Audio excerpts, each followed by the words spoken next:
Hello and welcome to Middlebury Edition. I'm Middlebury Representative Robin Scheu, your host for the program. Middlebury Edition was created primarily for the purpose of educating residents about local services and the Vermont legislature, and to provide an opportunity for area nonprofit organizations to talk about their work.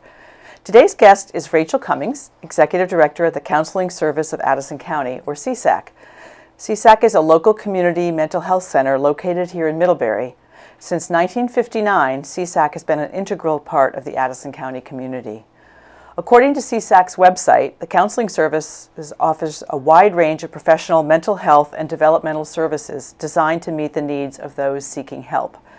They are able to provide a multidisciplinary approach that draws on the expertise of their staff, which includes people trained in developmental services, substance use disorder treatment, psychiatry, psychology, mental health counseling, social work, family therapy, and child therapy. Csac has had a critical role to play throughout the COVID pandemic, and we'll get into some of that today as well. Welcome, Rachel. Hi, Robin. Thank you for having me. Sure, it's really great to have you on the show. I'm really excited to learn more about what you're up to these days. And as I said, you play such a vital role in the community, and especially during the pandemic, which we'll get to. But let's start first by talking about what Csac does. You clearly offer a wide range of services. Yes.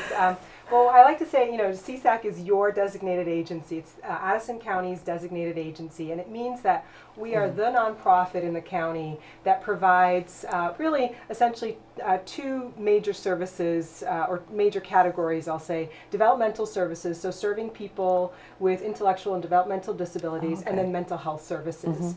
And we serve essentially birth to death, so a wide range, individuals, families, and our services span from communities, supporting people in the community, supporting people to be employed and on the job site. As you mentioned, we do a lot of outpatient therapy, so that one-on-one therapist relationship. We do a lot of robust school-based supports. We have a wonderful psychiatry team. We are the emergency service for the county, so we are generally one of the sort of first responders when somebody's experiencing a mental health crisis. So really, anything mental health related, anything developmental service related, we are the organization supporting that in the county. Okay, so let's talk. There's a lot to unpack in what you just said. Let's talk about the developmental side first, because I guess I was less clear about that. So we also have the state Voc Rehab here, which I think also helps individuals that have disabilities. So tell me a little bit more about what Csac does on that side and who you work with. Sure. Essentially, it boils down to we're helping people live active, engaged, connected lives in the community. So Vermont, has moved away from institutionalization, and really our values are rooted in people deserve the opportunity and have the right to live in the setting of their choice in the least restrictive setting possible. And so we facilitate that, and we do that by providing one-on-one care, community support, so helping people get out in the community, get to doctor's appointments with transportation, coordinating of services for folks, job sites. You might notice, folks, we have a lot of people working at Middlebury College in the cafeteria. Not so much now as they've gone remote. Right. But typically, in a typical year, you would see a lot of our consumers working there with support from some of our staff, our direct support professionals. So they would actually, some of your staff would actually go with that individual and kind of ensure that they were okay and doing the work that needed to be done. Exactly. So anything you can imagine that might contribute to an individual person living as independently as possible, we're helping provide some of those supports. Okay. Yeah. Okay. That's great. And do you work with, I remember in my old job running economic development that I would talk a lot with the folks from Voc Rehab and who worked with, I think, employers to hire people. So is that kind of the other side of it, or do they work with you as well? We do work with Voc Rehab, as do all DAs, designated agencies. Our employment services are working with the individual and with the business. So we're often, businesses are coming to Csac and saying, hey, I'm looking for help in this way, or these are the jobs that maybe you might be able to connect folks with and support people to be successful in those jobs. So we're really supporting not only the business but also that individual. Right. Okay. And those individuals get paid for their work. Absolutely. Whatever the job is, whatever the normal rate is. That's great. Yeah. That's great. And how many staff do you have on that side of your work? Overall, total at Csac, we have about 300, 300, generally okay. 300 people. And on our community associate side, which is the service that... This is what we're talking about. Okay, community associates. We have about 100 folks that work. Okay. I forgot to mention, we also have residential homes. We have about 7 residential homes across the county that help support people live in a more supported environment. So that you actually operate? Yes. Oh, I didn't know that. Yeah. Can you give us a couple are you allowed to name Sure. some of them or tell us It really spans everything from an individual having their own room and private space and responsible for their own cooking. A lot of the time folks have their own car and have a job, and this is where they come and get a little more support with like med management or on-site support from our clinicians and outreach staff, to a place we call MyPad. It's a 24/7 residential home where it's really based, it's for folks who have struggled to live in congregate settings and have spent a lot of time in and out of institutional settings, for example, the psychiatric hospital, and are really, we're really working hard to help folks transition back to community living in a very supportive way. So it's based on the dignity of space. We all deserve a home and a nice space, but also recognizing that some individuals might need a little more intensive support. So while the individual has their own apartment, they have access to 24/7 supported staff. Okay. In the building. Who may either live there or do shifts there. Who do shifts there. Okay. Yes. Okay. Yeah. That's great. So you have 7 of these around. Yeah, and they Addison range from 2 individuals in a home to 12. Wow. Yeah. Oh, that's great. Yeah. That's great. So that's the developmental side and community associate side. So, yes? so the residential homes span both developmental and mental health. Yes. Okay. Thanks for that opportunity to clarify. Yeah. Okay. Great. Yeah. So let's talk a little bit about the mental health side, which is the one I've sort of always think about first. Yeah. But there's a lot within that as well. There is. Yes. I think people are always surprised at the breadth and depth of what Csac provides, so on the mental health side, we're doing everything from support. Again, it's based on the same principle, right? Supporting individuals to live as independently and successfully in the community as possible. And sometimes that requires a lot of supports and sometimes not so many supports.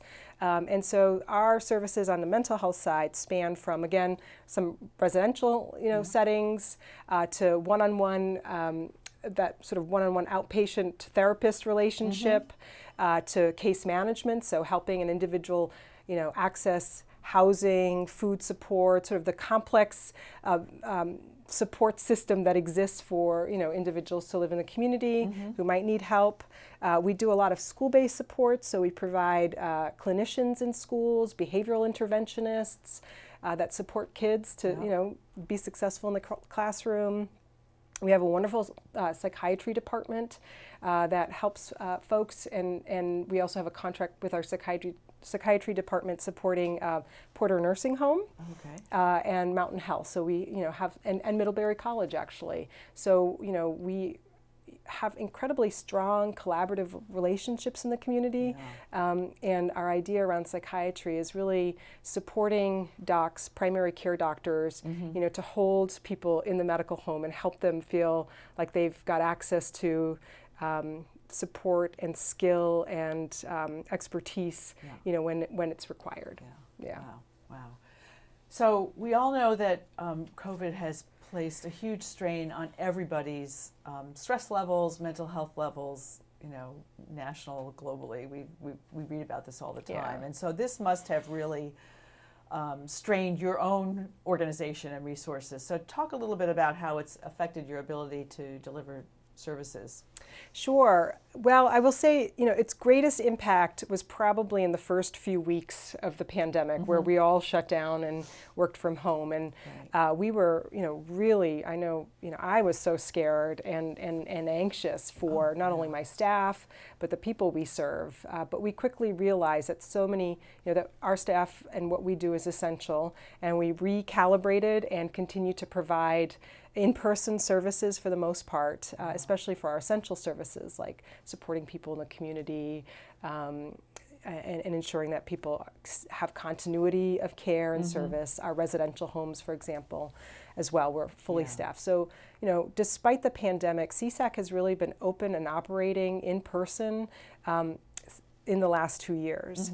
I will say in the first year, it was, we really rallied and were incredibly creative and figured out how to become a telehealth agency, essentially, right. Where we needed to be, figured out how to be safe when we needed to be with people. I will say that my staff are a little tired in the second year. I bet. It's a bit of, I call it the COVID grind. And I think the challenge is that so many of my staff,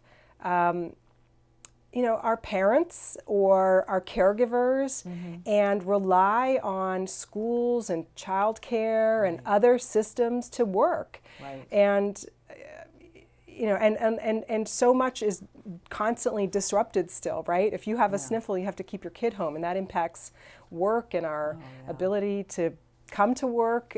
So I think my staff are tired. Oh, I'm sure they are. Yeah. It's a stressful job. It's a stressful job, yeah. And I will say, we're definitely noticing an increase in need for services. We're noticing an increase in acuity of, people just needing more intensive care and supports. And that makes sense, right? I mean, we're stressed out. This has been really scary and stressful, and we're sort of experiencing the symptoms of that stress in terms of our own anxiety and depression, or feelings of isolation and loneliness. So my staff are on the receiving end of that, so we're doing everything we can at Csac to make sure we're creating a really connected, supportive work culture. Right, because you have to practice your own self-care. Exactly. Yes. Because you could, if you absorb the stress of everybody else, that's not sustainable either. No, it's not. You can't do that. So. Right. Yeah. Yeah, that's tough. So have you had, and I've talked to other people who have had, say they're a teacher and their child gets, the child's class gets, so they have to remove themselves, right, from the school, and then there isn't a substitute, and so that sort of domino effect, and that must be happening with you as well. Have you had people how's your turnover been? Have you had a lot of people that have decided they're done? How's that been for your organization? Typically across the community mental health and DS agencies, our designated agencies, Csac has the lowest turnover of all agencies. Wow. And we're still in line. We're on the higher end of our turnover, but still within range of what our typical turnover is.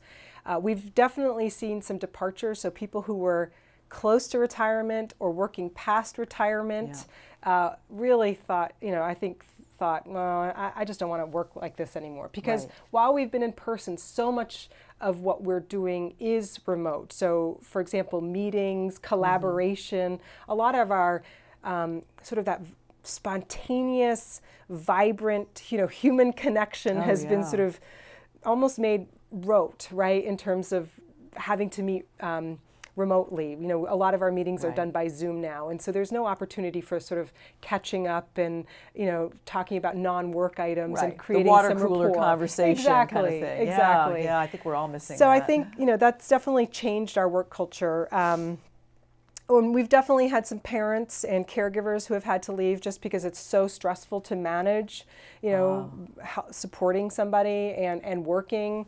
Our problem is our vacancy rate. We're really struggling to hire, to fill positions. And so we have had to really think about covering some of our essential services and how we prioritize essential services, because our vacancy rate right now is about 15%. So we've got about 25 open positions right now, maybe a little more right now. So it is impacting services. Oh, sure. That's almost 10% of your workforce. Yes, yeah. It's impacting services. It's definitely forcing us to be creative and nimble and think about how we rethink the front door of access to services. So how do we support people on a wait list? How do we get people moving through into service quicker, knowing we have fewer people doing the work? So we've really increased our groups, our group therapies, especially for kids and parents. We've increased classes, educational classes for families and individuals. We're trying to do a lot more team-based support and care for people, so clinicians don't feel like they're holding so much, whether a caseload or an acute caseload alone, that they feel supported and that they have a colleague to go to. So while it's incredibly stressful, and I want a fully staffed agency, I'm really impressed and proud of the work Csac has done to adapt to fewer people. Sure. Yeah. Well, that's really great, and that just adds to your stress too. And I imagine there's more acute and emergency sorts of mental health issues that you're dealing with than you would in a non-COVID Absolutely. world. Yes. Yeah, we're definitely noticing an uptick in people's distress. Sure. Yeah. Sure. Yeah. And the longer it goes, the more. So, are there? You have a high vacancy rate. Is there a pipeline for people? I know, when we talked earlier, you are working on a workforce plan. I think maybe statewide. Is that right? Yes. Yeah. I think the workforce issue is two-part. The short term is, Csac and other designated agencies are frankly falling behind in our ability to pay people. Our budget is 87% Medicaid, and we've really struggled to get appropriate increases, good increases to be able to pass that on to staff. Thankfully the legislature did give us a 3% increase last year, and we passed all of that on to our staff and then some, because we were able to access COVID relief funds. Right. And so we were able to really push out dollars to staff to supplement income, support health insurance costs, and among other benefits. But really, so the short term, we're struggling. People can work in other less stressful situations and make more money. Right. And in the past, that's pretty typical for community social services. It's sort of always been that way. Exactly. Yeah, but we've always hung our hat on our culture, that we are an incredibly collaborative, open, supportive place to work. We really pay attention to work-life balance. One of our mottos is never worry alone. Like, you always have somebody there to support you in your work. But that's increasingly not as much of a draw as pay. I think people are really struggling, and some of my staff are living paycheck to paycheck. So that's the short term, where an increase to rates and more dollars into community mental health and developmental services will help stabilize that. Long term, I'm worried that we just don't have enough people coming into the field. And so, we're working with our state partners, Department of Mental Health, among other state agencies, our legislative partners, to think about how do we attract and recruit people into the state and into the field? Right. How do we retain talent, and how do we grow talent? Right. And so there's some wonderful, I think, opportunities that are going to come to fruition this year and next year. I think, to grow that pool. But I suspect, my gut says that this is a sort of a 3 to 5 year kind of project, and at least probably. Exactly, right? Yeah, and so that means, Csac has to really think about its future strategically around how to support growing need in different ways, knowing we're not going to always be fully staffed. Right. So. Right. Yeah, that's a real challenge. Yeah. And whenever I hear somebody is choosing to go into this field, I just say thank you. I do too. It's an incredible work. The people that are in this field are so deeply committed. I don't mean to sound saccharine, but it's just really awe-inspiring. I mean, the work that happens every day to support people, to live well in community is just pretty amazing. Pretty caring, compassionate, and that's pretty great. Yeah. So let's talk about one of the areas that I know probably viewers have read a lot about in the paper and things like that, and that's what's happening in our schools. Yeah. There have been a lot of challenges across the state and in Addison County with disruptive behavior, and everybody's stressed. The parents are stressed, the kids are stressed. It's just been really hard. And what role has Csac been playing in that? Yeah, I think you're spot on, Robin. Kids are really struggling, and I think teachers are struggling. Right. I think it's probably, the first year, again, we all sort of rallied, and the second year we've sort of settled into this COVID world where there's just so much disruption and worry and fear, and we're feeling the results of many, many months of those feelings. Right. And so Csac has been, for a long time, providing services in schools. We contract and collaborate with schools to provide clinicians, to work with students, behavioral interventionists. We do a lot of outreach. So we're, with kids in the community, going to their homes, working with parents, and increasingly we're also, supporting teachers, just as part of the day-to-day. Absolutely, yeah. I think often our clinicians are a safe person to go to express, I'm just really struggling right now, or I'm struggling this week, and it's a safe person and voice and sympathetic person to be able to lean on. Yeah. So. We definitely have stepped up our support of children, not just in schools, but again in the community and with parents. And are working collaboratively with our school partners to figure out more ways to be able to support teachers and that's kids. what I was sort of wondering, is that you had an approach that you used that probably worked for many, many years, and then this came, and so you've probably had to do some make changes to your approach, or either the kinds of behavioral interventions that you do, or how you work with students and teachers. Yeah, I think it's really just leaning into it, right? Yeah. It's really leaning into it and being available, being present, and being available, and being that trusted voice for kids, being that trusted voice for parents and families. So, yeah. Great. Well, thanks for doing that. I'm sure that the teachers and administrators appreciate that as well.